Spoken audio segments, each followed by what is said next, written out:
Hello and welcome to Transforming Tomorrow from the Pentland Centre for Sustainability in Business. I'm Paul Turner. And I'm Professor Jane Bovington. How do clothing brands collaborate to ensure the environmental credibility of their supply chains? Plus, how do we end up in the careers we end up in and then pivot into careers in sustainability? What did you want to be when you were 18, Jan? I was 18. I know it's a long time ago, but take your time. Steady. I wanted to be an accountant. So you've been as boring when you were 18 as you are now. Is that what you're telling me? Well, no, it was quite hard to know what to do, and my parents were a bit conservative, so they thought accounting was a proper job and I could do it, so I went off and did it. Of course, what you end up with later on is something quite different. Did you want to be an accountant, or were you pushed into accountancy? I think it was an escape route. An escape route? An escape from the farm? Yes, indeed, it was a bit. Yeah, because I gather you never wanted to be a farmer. No, well, given my advanced years, which you keep on mentioning, and because I was a girl at that time where I grew up, the idea that I might be a farmer would have been it was not conceivable. And my mother advised me not to be a farmer's wife because she was. So I think that was the option for farming, is to be someone's wife, which it's not that appealing. When did sustainability come into your mindset as something you wanted to do? In the mid-'80s. Yeah. Okay. Yeah, so once I was at university and a bit beyond it, and then I found I could do it by pivoting on the accounting skills towards sustainability accounting. So I kept what I knew but pivoted. What about you? What did you want to be when you were 18? I wanted to be a journalist. Hey, and there you are. I became one and then stopped being one. Yes. I'm still using your journalist skills though, so you've again kept your core but pivoted into a different area. Yeah, I suppose to a certain extent. Yeah. It's a lot different doing this than it used to be. Tapping out reams of copy on football matches, cricket matches, rugby matches, etc. Working until midnight to get the paper ready for the next morning, things like that. Yeah. Why are we having this conversation? You had a wistful look in your eyes then. So you were suddenly remembering back in the days. When you suddenly decided, well, we're going to be talking to someone today who came here to Lancaster, who then has had a career journey that's been through sustainability and has led him to a company that controls whether or not you have a job. I don't think they do, but I do feel accountable to them. I've read your contract. It definitely says in there, if Jan upsets anyone from Pentland Brands, she will be gone. Well, here's an opportunity then. Yes. I've tried this once before when you failed to upset someone from Pentland Brands and it didn't work, so we brought someone else back in just in case. Well, we have indeed. Yeah, so we're going to be talking with someone who is the Positive Business Director at Pentland Brands, someone who studied both a bachelor's degree and a master's degree here at Lancaster. They started just after I left. I think they knew I'd gone and thought it's safe now, we can go. It's quite nice because we've had previous guests, Richard, who overlapped with Paul. Yes. So yeah. So our guests worked as a sustainability manager for companies such as AO, Burberry, Asda, now at Pentland Brands. So yes, welcome Richard Mason. Welcome back to Lancaster. Thank you for having me. Let me ask you, what did you want to be when you were 18? Gosh, apart from definitely not wanting to be an accountant. It was probably very similar, actually. I think it was an escape route. That's what I was looking for. But I grew up in a rural town, Whitby, on the North Yorkshire coast. So it was very much, how do I get out of Whitby, I think. But I went down the route of what was I good at? Or probably what did I find easy at school? Probably was the thing. Until I got to university, I don't think I really started to figure out what was important to me. I think I always had a bit of a leaning towards social justice and what have you. But yeah, until I came to university, I don't think I really found that thing that stirred me. I should have said before, by the way, I definitely didn't want to be an accountant when I was 18. And I know this for a fact because that's what my dad wanted me to be. My dad knew I was very good with numbers. So I did my maths A level with my eyes shut, essentially. It was very straightforward. So my dad thought, yeah, accounting, that's where you can go. I just hated maths. They wanted nothing to do with it. I did it so I've got a good qualification A level in maths, but beyond that, never wanted to. No one wanted to be an accountant when they were 18. I feel like this. I'm being ganged up on. I probably didn't know what an accountant was when I was 18 either, for the truth be known as well. Did you get out the A to Z of what you could be? And after abacus salesman and aardvark keeper was accountant, and that was it? Yeah, something like that. Well, as I say, it was a route out, like many of us are looking for when we come from small rural places. Yeah. So as we say, Richard, you did come to Lancaster when you were 18. So you tell us a little bit about your journey from leaving here to where you are now at Pentland Brands as their positive business director. Yeah, I mean, so my undergrad was biology and my master's was in, I guess it doesn't exist here anymore, but it was environment, philosophy and public policy. So I guess it was the early days of sustainability. So I can tell a really neat story about how when you look back it was all planned and I went down this pathway. That is absolutely not what happened. I came to university, I loved it here and had a short-term strategy of how do I stay in Lancaster as long as possible. Not as successful as yours, it seems, but I did the Masters because I wasn't sure what I wanted to do and I wanted to stay. And I knew I didn't want to work in a laboratory, but I knew that the human side and what the implications of biology were of interest. So that was kind of the driver then. And it was quite a big risk for me. I didn't have huge financial backing. Staying for another year without that guarantee of a job, it was quite stressful actually when I think back. But I left university and it was a couple of years afterwards that I actually applied for a graduate scheme at the Co-op. And I remember my mum, bless her, saying, "Have you ever heard of CSR in companies?" And I was like, "Well, not really. I know a little bit about it. It's kind of linked to what my degree was." And I Googled it and found the Co-op grad scheme and I applied for it and I got into the Co-op grad scheme. So it was just a series of like sliding door lucky moments. I've got stories I could tell you about the interview process and the numbers of people applying for these things. It is luck. And you hear people, will go through hundreds of interviews. I got lucky and I landed in an organisation that I loved. And I loved the idea that it was a general graduate scheme. So I wasn't going into work in sustainability. I was going to work for what I perceived to be an ethical organisation that had a different cooperative structure. And I got to try different roles within that business. And it was there that I found what sustainability was in a business. And I did my first placement with them and I've never looked back. And I couldn't actually, it's probably similar to accounting. Once you've done it, I couldn't imagine doing anything else. It's one of those roles where you touch every part of a business. You get to work and influence all different departments. And you're still linked to this kind of world outside the business, which is always important to me. And it's interesting, right? I never really appealed to me being the person that prices up the beans in a supermarket, but I like being able to do a job that relates to the outside world. Richard talks there as if becoming an accountant, when you did it and you can't get out, it's because you want to be there. I view it more as you're trapped. And once you become an accountant, there's no way out. There's no escape. Although I'm going to try to defend accounting. I'm crossing my arms and feeling defensive as I'm doing it. It's kind of like what you speak about with regard to sustainability, because if you're doing good accounting, then you're trying to figure out what projects to be undertaking, how to supporting a planning process. Product costing would be part of that, figuring out production schedules, all of that sort of thing. And then there's an external facing role as well, as how do you communicate with significant people outside of your organisation, both financial and non-financial stakeholders, about what's going on.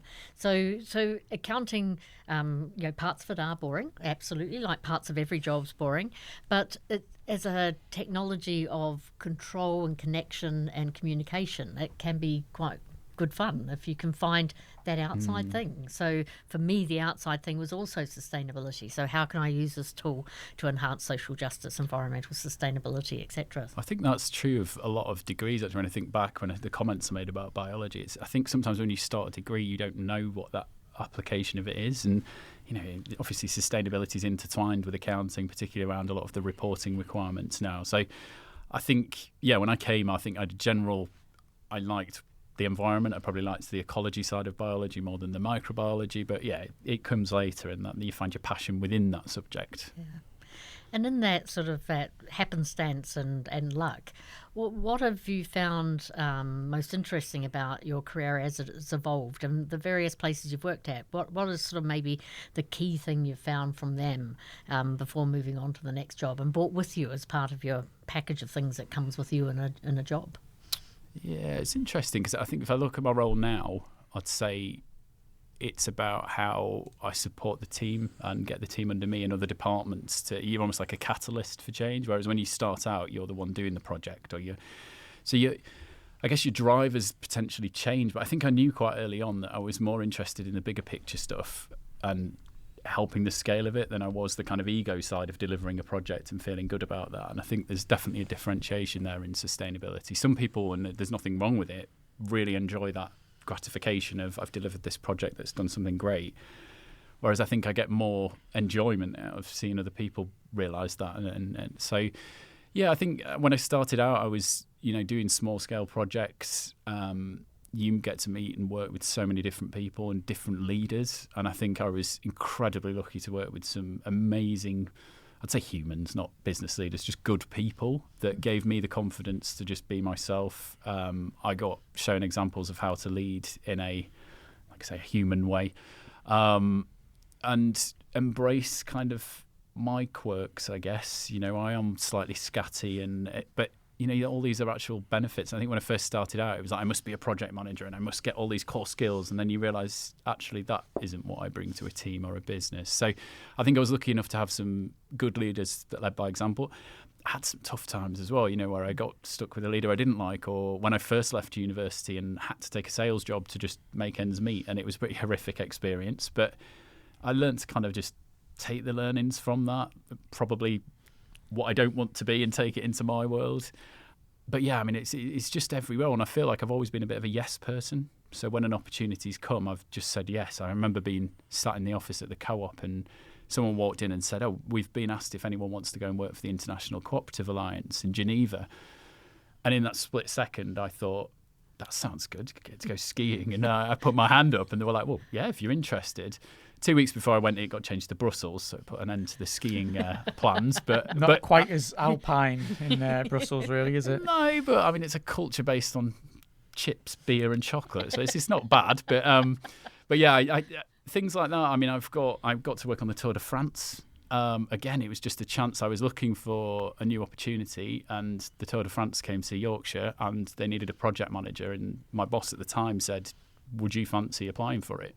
It's a bit out of my comfort zone, but I thought, why not? I'm kind of stagnating a bit. And then when I came back from that, there was a promotion ready. And I think it's just, like I say, sliding doors moments. You can obviously look back and think it worked out really swimmingly, but there were times when I was thinking, oh my gosh, where's the next step? But I think it's just saying yes and not afraid to fail or take the wrong step. How have you seen sustainability grow and evolve within what you do for all the companies you've worked for over these past 15, 20 years, and also how these companies are thinking about sustainability? Gosh, yeah. I mean, it has changed completely. I think I was lucky because the Co-op were very early adopters of thorough reporting. So my first experience was incredibly well-evidenced, report-driven sustainability. So I didn't really, cut my teeth in that kind of greenwashy late 90s, 2000s, lots of companies will have gone through. But it's transitioned so much. And I think even in the last 5 years, I mean, it's unrecognisable. I think the regulation, particularly around green claims, has kind of forced businesses that were all about the narrative. And we spent years and years trying to find ways of linking sustainability progress to business outcomes, normally linked to marketing or branding. You then suddenly got thrust into this world of there's all this regulation on reporting. So actually suddenly you have to do this backwards looking reporting and forget all the innovation and the storytelling and double down on that. And then just at the same time, you have the regulation around green claims, which makes everyone kind of knee jerk into, oh my gosh, can we even say this anymore? How do we say it? Oh, it's a lot harder to say it. So it's been this really uncertain time over the last 5 years. And I'm not sure anyone's really worked out exactly where they fit with that. And certainly coming into Pentlands over the last year, we've been trying to set a new kind of, I guess, vision and pathway that balances that. And I see a lot of businesses, unfortunately, knee-jerking either too far into reporting and forgetting how you actually drive innovation and link this to the business, or forgetting your consumer. I mean, I listened to one of your podcasts, actually, with a comms expert. I should have listened more carefully, but it was really interesting because it is that I think a lot of us have fallen into the trap of talking about jargon and reporting and evidence-based when actually the majority of people you want to influence who aren't yet, factoring sustainability into buying decisions are not going to be turned on by that. So you have to balance that. How do you engage an audience that isn't yet ready for it with talking CSRD reports and other things like that? And because Pentland Brands have brands that, if you like, are sold across the world, so you've got consumers in all sorts of countries, and given the sort of the pullback, certainly at the formal level from the United States and this whole area, do you observe any of that in when you're trying to sell Speedo swimming costumes? I mean, does that feel different in different places, or does that not really come into that equation? No, I mean, there absolutely is, both from a consumer, the person buying the product, but also our retail partners. You do see it. There tends to be a bit of a lag, so a lot of it's theoretical because of the way that it takes up to 18 months from design to selling a product. There's this bit of a lag in between, so people are kind of, and we've had it particularly with the US, kind of the theory of what now happens to the consumer based on a political change. But you absolutely do see it. I mean, insights wise, I've seen it where we had a really interesting case with Endura, our mountain biking brand, which I thought was fascinating, but it was around repair. And a few of our brands have got very I think Berghaus has had its free repair service since the 1960s. It's quite embedded in the way that we do business. And we were looking at how do we communicate that in the US, and it was incredible. So in the UK, if you offer patches and free repair service, it's seen as a sign of quality, and the product's more durable because you're investing in it, you're not hiding from it. In the US, the customer insight suggested completely the opposite, that actually sending out patches and repair kits suggests that it's not good quality. And so there's definitely differences from a consumer level, but the biggest difference for us is our retail partners, because a lot of our product is sold through a retailer as opposed to our own channels, that some of them will be, I guess, more influenced by local consumer behaviour or potentially political behaviour. And we see it with, peers in the US, who will be working with the US government, suddenly having to pivot away from things that just seem business as usual. And you'd be horrified if a brand like Pentland Brands was to pivot away from, say, reporting on climate. But some of our peers and competitors are actually having to do that to keep government contracts. So it's a very strange world at the moment.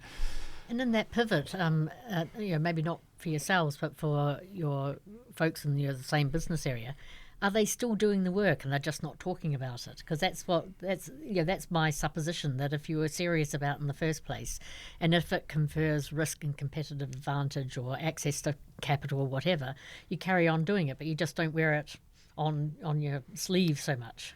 Yeah, it's really interesting, this, because I think, speaking to you, I'd say yes, I think that is true, but general conversation I have, it's a bit of a bugbear of mine, this, because there has been a lot of regulation around green claims and what you can and can't say, and I keep hearing this term green hushing, and from a lot of sustainability professionals as well, and I just don't buy it.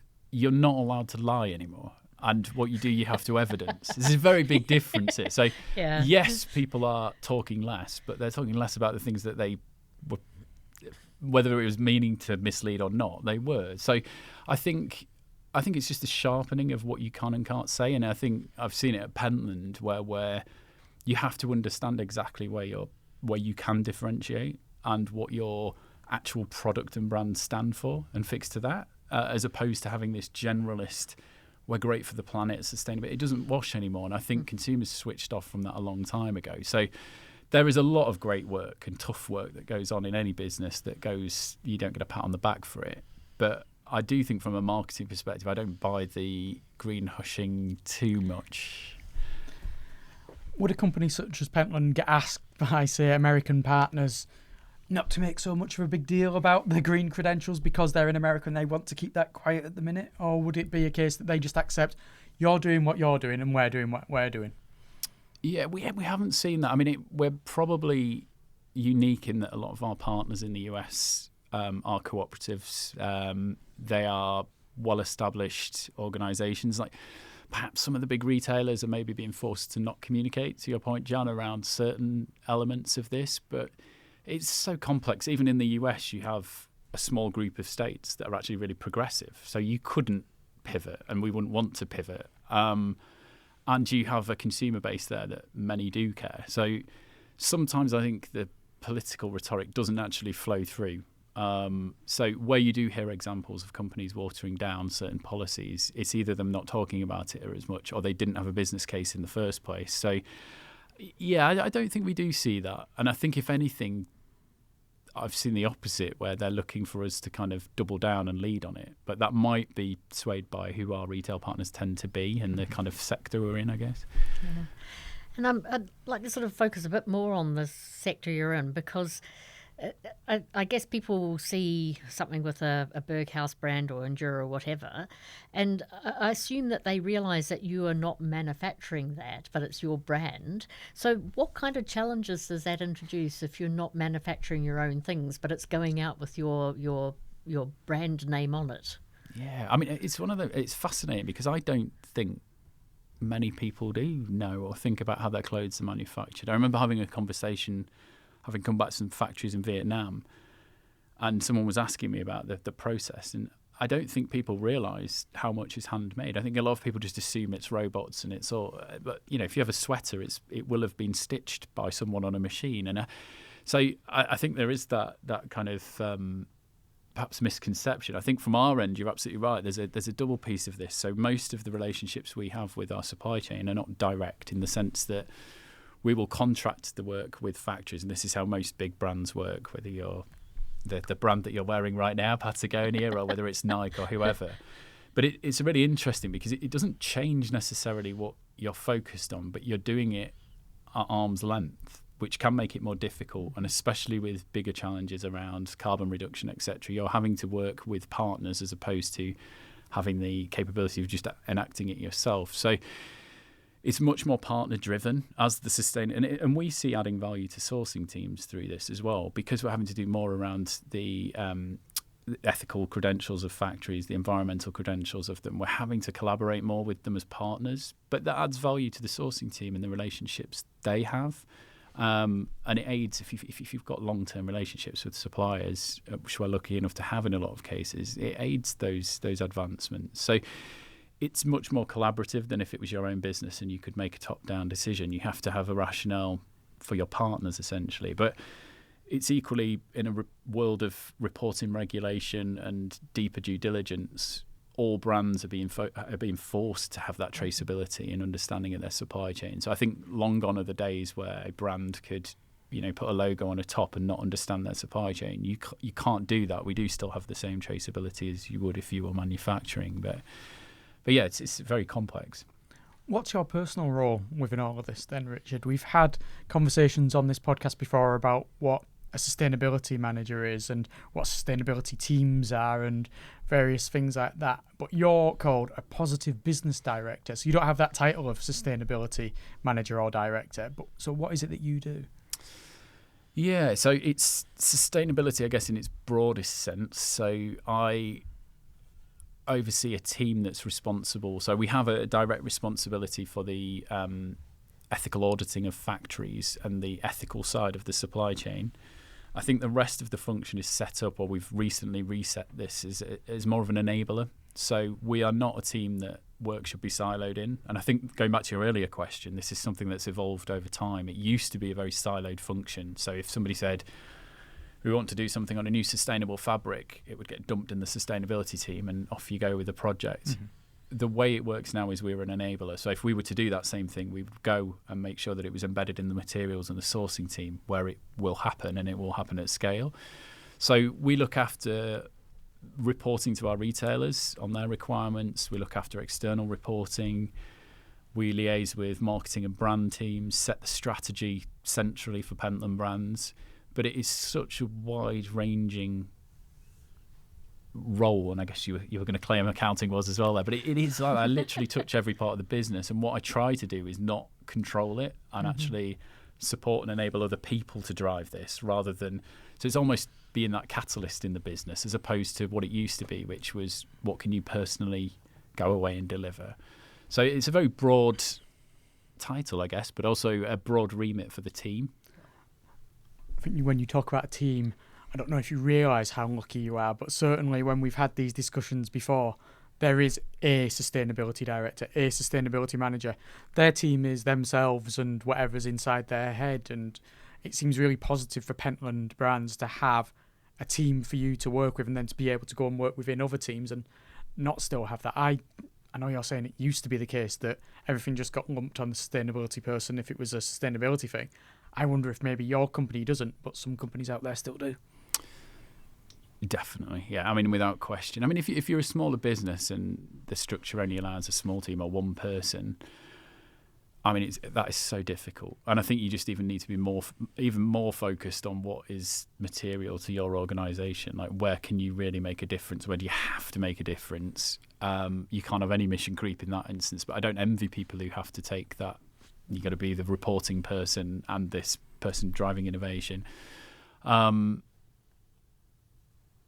Yeah, I mean, I see it in some companies. I think the scale of things have meant you've had to adopt and evolve. I think where you still see it a little bit is companies that have been in the midst of the EU regulation over the last few years have accidentally become a reporting function and an extension of the accounting team.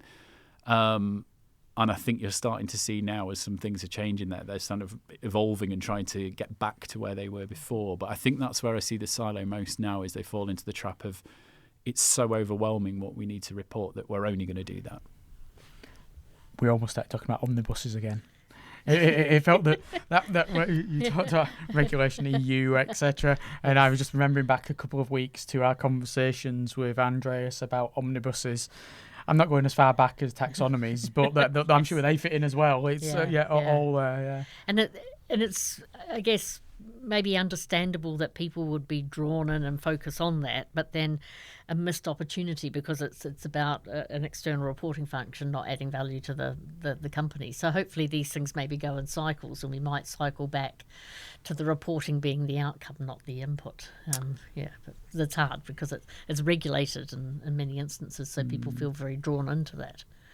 Yeah, and I think Pentland Brands, because of its unique ownership, I think is in the right cycle of that reporting, that we weren't impacted. But I have seen other businesses that have had to, probably quite awkwardly reassert themselves with an executive board that you've taken down their reporting's everything for the next 18 months. It's critical to suddenly, it's moved, or it's not the same, or we're not in scope. And that's difficult for a sustainability team, and I think for a board as well to understand. But I completely agree. I don't actually disagree with any of the EU regulation. I think it drives the right things.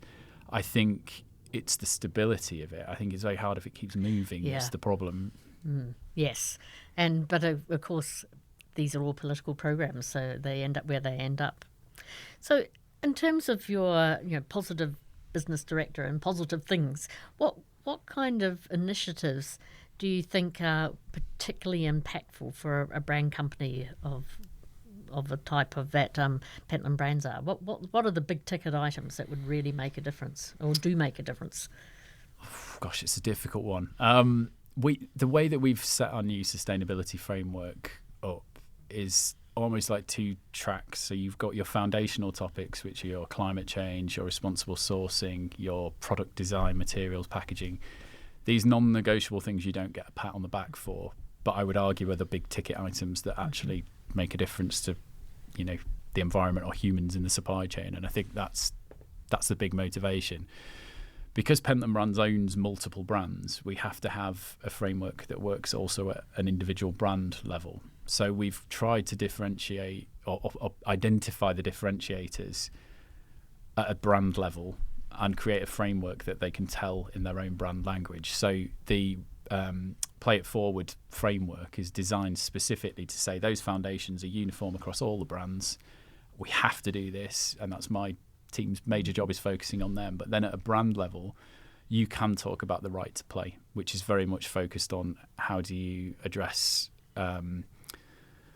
issues around the lack of inclusivity in sport and physical exercise. And I know you've had guests on talking about this before. How do we get people more active? Now, for all of our brands, that is relevant, and it's directly linked to what we sell in our products, so it's the obvious place to go. But we also have the kit to play and the space to play, and this is us trying to get the brands to think about where they can manoeuvre this. Now, for Berghaus, how they communicate that will be completely different to Speedo. They won't talk about the play language I'm talking about there. That's the Pentland Brands framework. They will put that into their own language, and each of them, depending on how mature they are as a brand, depending on their consumer base, will have a different way of approaching that. So it's a complex challenge, and not one I'd had before coming to Pentland Brands, as to how do you give the structure centrally, but enough freedom for those brands to differentiate. So the stuff consumers will probably see will be the brand level interpretation of that. So you'll probably start to see more things around inclusivity in sport and access to physical exercise. But the bits you don't see are where I would probably say those big ticket wow moments come, and it normally comes from collaboration because they are hidden. So we talked about supply chain complexity before. Most of these things we cannot change on our own, and a lot of the time we'll be in factories with other brands. So I think that's where the really interesting stuff happens, where we come together with other brands to kind of take on some of these things. Are there areas you feel that you still need to be thinking more about? I mean, you've talked about climate change, responsible sourcing, which I guess is touching on issues such as modern slavery there, the materials that are coming in. But what about issues such as maybe, say, nature and biodiversity? Do you feel that companies like yours are working enough in those areas? I think it's one of those areas that for a lot of companies has been either linked loosely to climate change in the past, or been slightly put to the side because of, again, around, if you look at TCFD and what's happened in that climate space, it's much more mature. And I think with biodiversity and nature, it's only just starting to kind of be realised what that means. So I think it's slightly difficult to make it tangible at first, as it was with climate 10 years ago. And I think for most brands, at best, it is trying to get their head around it, some loosely linked. I don't see many great examples of it yet, but it's certainly happening. And again, the EU regulation is driving that, which is great. And it's making you understand, actually, how is biodiversity material to a business like Pentland Brands? You can't avoid those conversations anymore, which is great. So I think for us, that's a really good example of something that we will need to do more on, definitely. And we'll need to formalise what that means. So we're probably doing lots of things already that you would put in a biodiversity report, but it's not formalised and managed in the same way climate risk is yet. There's always areas like this. And I think one of the hardest things about being a sustainability professional is you can never do enough. Like, there's so many things I would love to do more of and love to focus on, and you, unfortunately, as the leader, have to decide what's most important right now. And I think, it's really difficult. And I think it's kind of, it's also linked to that existential threat piece outside that you're inherently interested in. And it can be quite a heavy place to work, I think. It's very hard to just put your blinkers on and get on with your day job. You're constantly exposed to the wider ongoings of the business, and then also this thing going on outside. So, yeah, it's a challenge. And I think that thing that's going on the outside, currently it feels very heavy to me, and I'm finding it quite hard to keep on doing my own job with sort of thinking, this podcast is good, we're doing various good sort of things, but is that enough given the size of that thing over there? And so, sometimes you have to sort of pack that up in order to keep on doing things. But if you never check whether or not you're doing enough for the big thing, then you sort of end up conning yourself as well. So it's a really, I'm currently in the unhappy space in there, but I shall find a happy space.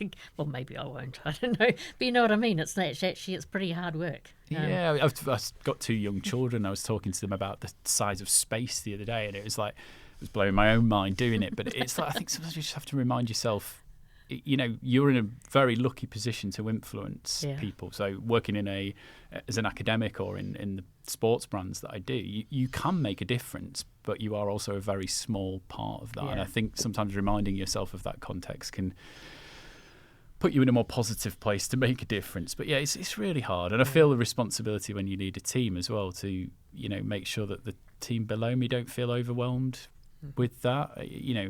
Sometimes in any business, you will hit roadblocks, and you just have to go back and find another way. How else can you sell it in? What can you do differently? Yeah. But you do have to sit with, not moving as fast as you'd like. Yes. Or not. Yeah, but also, it's also like, I think one of the potential problems, and certainly in my kind of position and field, is to think you're the white knight and you're going to solve it all, because you never are. So actually not being too mad in your ambition in a way that's egomaniacal. Like egomaniacal. Is that a word? Egomaniacal? egomaniacal is a word. Let's have that. I'll pronounce it properly, and you can just say whatever you were saying. Yes. Words are not very, I find quite hard. So I suppose that's quite a good time to sort of say about, because you're talking about with your brands, you have to be well in partnership with your supply chain. But are there other problems that can only be solved by working as a whole industry or working with everyone else in the place where you are? So it's sort of two sort of frames there, isn't there? Yeah, I think the industry thing, absolutely. I think particularly with apparel and textiles, the supply chain is so shared. Like I don't think consumers quite realise how much of it is shared. So you're not going to find manufacturers where you're the only brand operating in there. So straight away there's that you can't do something without anyone else. Particularly if you're the smaller brand there, you're going to have to go along. I think bigger brands can learn from small brands and jump on the back of their innovation and bring the scale.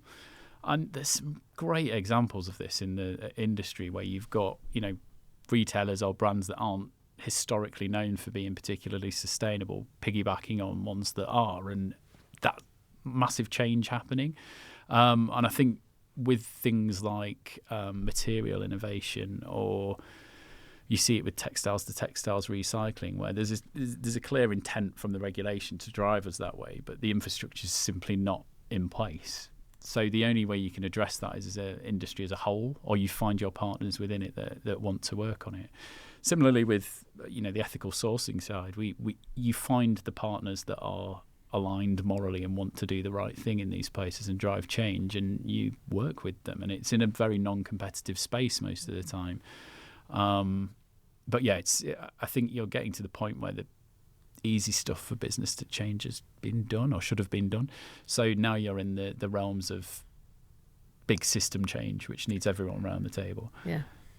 We're coming to the cause then, Richard. Let's just have a look. Where do you think is next for Pentland Brands when it comes to sustainability? I think the next piece that will be visible will be that brand level identity and really talking about specifically for each brand how they deliver societal benefit, or what is it that if you buy a Mitre football, what is it that Mitre stand for, why are we different? And I think that differentiation and really focused attention to that differentiator will become much clearer, while we will be putting more and more effort into those foundations behind the scene. I think you see with consumers now, and I'd argue it was ever there, but I don't think many people, if anyone, buys a waterproof jacket because it's sustainable. They might factor it into their perception of quality, or it might be a factor after cost and how effective it is as a rain jacket.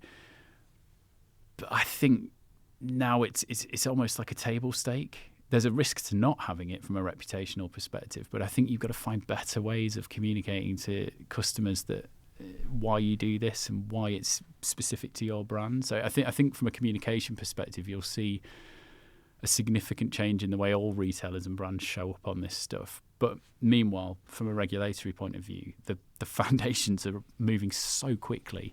So the standards, the traceability, the control you have to have on your supply chain is getting deeper and deeper and deeper, which is a positive thing. So that traceability thing has come up time and time again.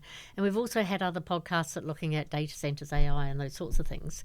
But surely with big data and ways of analysing data should make traceability more straightforward. So there's if you like, an opportunity to join up that AI innovation with the needs of a brand business. Oh, yeah, I mean, I think if you have that core traceability, it's almost like the unlock for so much. And I think with AI and the technology side now, if you can get that traceability of your supply chain, it opens everything up. And I mean, we've been using it. I know I did listen to your podcast on AI, and it was really interesting. But we've found some really positive applications of it already. So, for example, when we audit, we ask for a third-party audit of any supplier that we work for, and we manage them through that. So you raise what's called a corrective action plan if you find things, and you work through with the vendor to be able to correct them. In the past, this was a process that required hours of the supplier's time to upload the audit and then transfer the information in that audit onto our Pentland template, something that the department actually helped with many years ago, I think. And it would take hours of the supplier's time. It would then sit on our desk for a couple of days till someone had the time to review it. We would then have to tweak it because it was inevitably slightly wrong. You then have to go back to the supplier, to and fro, hours of wasted time that adds absolutely no value whatsoever. Over the last few months, we've been trialling an AI tool where the supplier uploads the audit.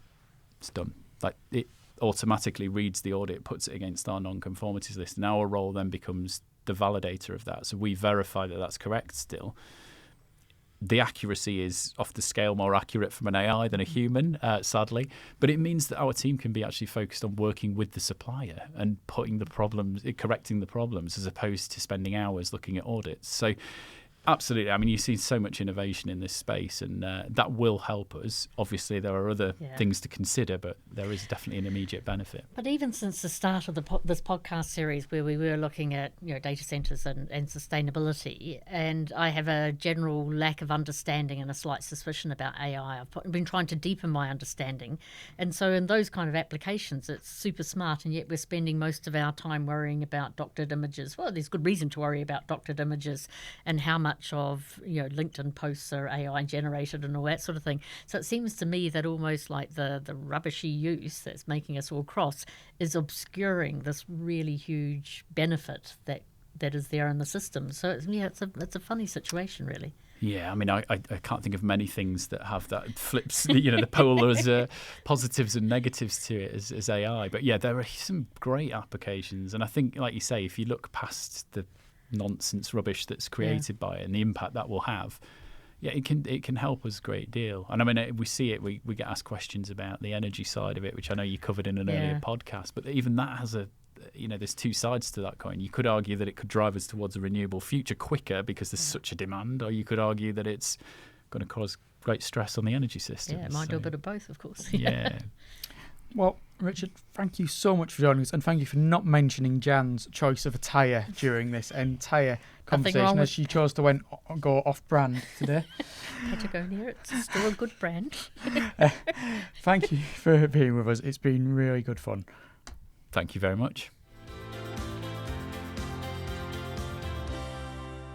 Yet again, Jan, I feel that you've survived an encounter with someone from Pentland Brands without losing your job. Well, there's no reason why I should be worried, to be fair, Paul. And yet every time, sweaty palms, shivering, looking very furtive. Yeah, no, not at all. I really enjoy the conversations I get to have with Richard. And we're really, wowed when we realised he was also a Lancaster graduate, because it's always nice to be connected with your graduates. And I think there were some things that he said that I found really, really interesting. Firstly, green claims, because this has been a game changer in terms of making sure that organisations are saying accurate things about their products. And the green claims legislation that's come in is really powerful because it's consumer protection legislation, which always is a powerful part of a legislative framework. So that's a really important part of the mix. You did talk a lot about formalisation, about the fact that you are possibly doing stuff sometimes, maybe a little half-assed, maybe you're doing it without necessarily meaning to do it. And when things come in that formalise it and that you have to do it, whether that be external regulation that's forcing you to do things, or whether it's internal change that is formalising a process, it does have such an impact. Yes, and I think that fits well with some of our podcasts of the more recent past about the request that you tell a story about it, actually creating that formalisation. Yes, and telling a story, but not telling a story, if you know what I mean. Because that's something as well that was stressed, that the importance of saying what is actually happening rather than telling a nice old tale that doesn't reflect reality. Yeah. The other thing that leapt out at me, which I was really interested to hear about because I suspected this was going on in business, so it's nice to hear that at least for this one it is, that the traceability unlocks everything else. So we've certainly seen that with colleagues that we've worked with in the Seafood Business for Ocean Stewardship, is that once you have traceability, you suddenly have an entry point to be able to think about a lot of your sustainability actions, because now you know exactly where they're happening, with whom, what kind of duration, etc. So that was good to hear as well. At the same time, it was interesting to hear Richard admitting that customers aren't necessarily paying the greatest deal of attention to the manufacturing provenance of any particular product. So therefore, whilst the companies are doing all the traceability to make sure, the customers aren't necessarily following up and finding out and making decisions based upon that. And there's both positives and negatives from that. I see. Positive being the companies are doing it anyway. They're saying it doesn't matter if the customers are asking it. We need to know as a company. We need to be there and ready and make sure we're doing the right thing. Negatives is, how does a company benefit from such things, and how do customers make the right choice if they're not looking into this? And I suppose this is where when he was talking about working together comes into play, because if everyone's doing the base that's required for decent work for everyone in your own operations and your supply chain, and conforming to pollution controls, all of those sorts of things, then maybe you don't need the customer to care that everything they buy is going to be well founded. So I guess maybe given the years of work and sustainability, maybe we're heading in some sectors and some product sectors towards actually it's all sound. So now it's what's beyond sound, if you like. Yeah, maybe it becomes a matter of what country the company is from, and therefore all the stuff that takes place in that nation in order to ensure that certain regulations are in place. You feel safe buying it knowing that it's going to meet a certain minimum standard that you're happy with. But if you see something that comes from a company in another country and you think, I know that country's got zero in the way of regulations around all of this. I don't know how that's been made, where the products have come from, what that company does in terms of clean energy, in terms of modern slavery, in terms of this, that and the other. Maybe I'm not going to buy from there. Yeah, so I suppose I think that's, if a consumer is that well informed, then they will make those choices. Yeah, because that's the kind of thing that does actually make the news, not necessarily what individual companies are doing, but what regulations are in place in certain countries. Yeah. So, what are we talking about next week, Jan? We're talking about the situation in a country which is a big producer of cotton, and used to be a big producer of taking cotton from the fields into materials, but which hit some big stormy problems in around state-sponsored forced labour. Yes, we're going to be talking to a PhD researcher here at Lancaster, Farmon Azadov, who is going to be telling us about Uzbekistan. Indeed. And the situation there with their industry, like say around cotton, around forced labour and various circumstances around that. And he's got a personal story as well as his expertise from research to share with us. Absolutely. It'll be a fascinating one, as every single episode is. Until then, thank you very much for listening. It's goodbye from me, Paul Turner. And goodbye from me, Jan Babington.